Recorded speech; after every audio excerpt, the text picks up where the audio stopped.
Let's have fun. Let's paint encaustic on glass.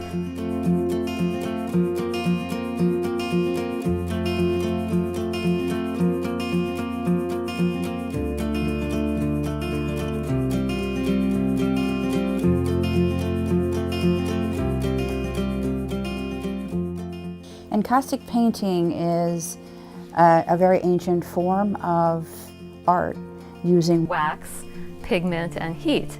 People are very drawn to it because there's this kind of softness to it.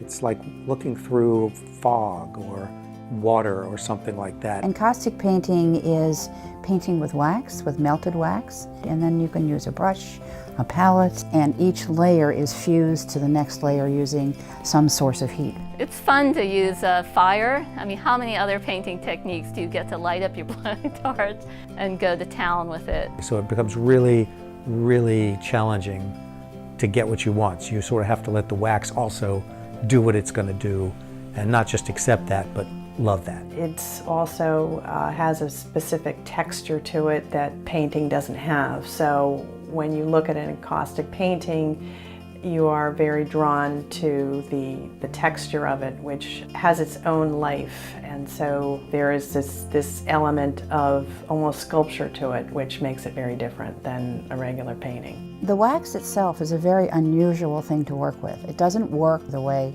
watercolor works or the way acrylic works or oils work, whereas you have an idea, you have a drawing, and you paint in.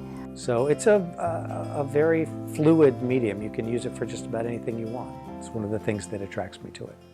It started in the Trojan times, where they painted the bottoms of the boats to keep the water out. And then it moved over to Egypt, where the Egyptians used it in the faces in the tombs. The Fayum mummy portraits were painted in encaustic. They were beautiful portraits of the person that was within the mummy case. And those are around today, and the color's still vivid and they're still in good shape. So it's a very permanent medium. It's also fragile. So I like to tell people that this medium versus all the other ones will last as long as the mummies have lasted.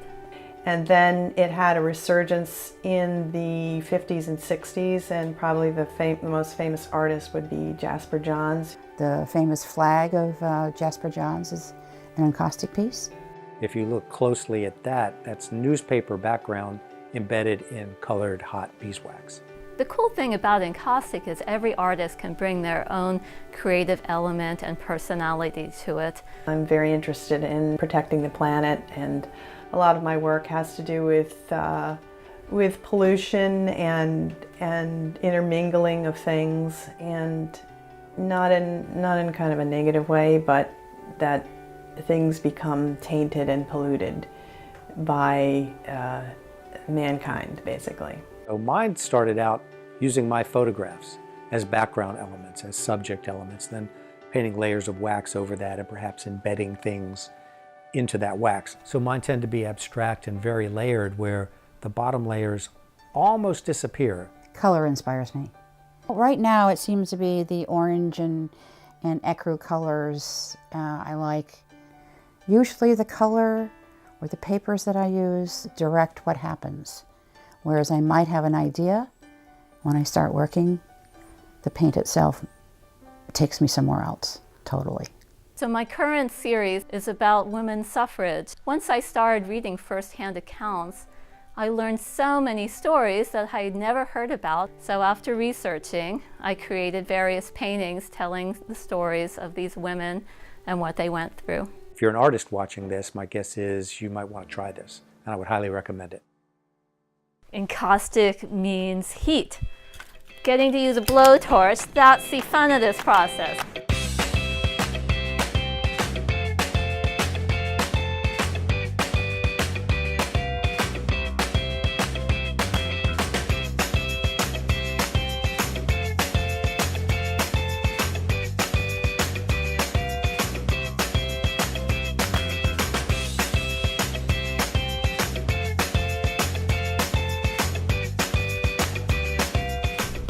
And this is why I painted encaustic.